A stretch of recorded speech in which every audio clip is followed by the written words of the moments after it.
مومنو، اپنے آپ کو اور اپنے اہل و عیال کو اس آگ سے بچاؤ جس کا ایندھن آدمی اور پتھر ہوں گے، اور جس پر تند خو اور سخت گیر فرشتے مقرر ہیں۔ وہ کسی حکم کی جو اللہ ان کو دیتا ہے نافرمانی نہیں کرتے، اور جو حکم ان کو ملتا ہے اسے بجا لاتے ہیں۔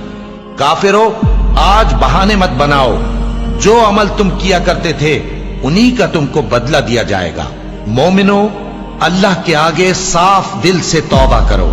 امید ہے کہ وہ تمہارے گناہ تم سے دور کر دے گا اور تم کو جنتوں میں جن کے نیچے نہریں بہ رہی ہیں داخل کرے گا۔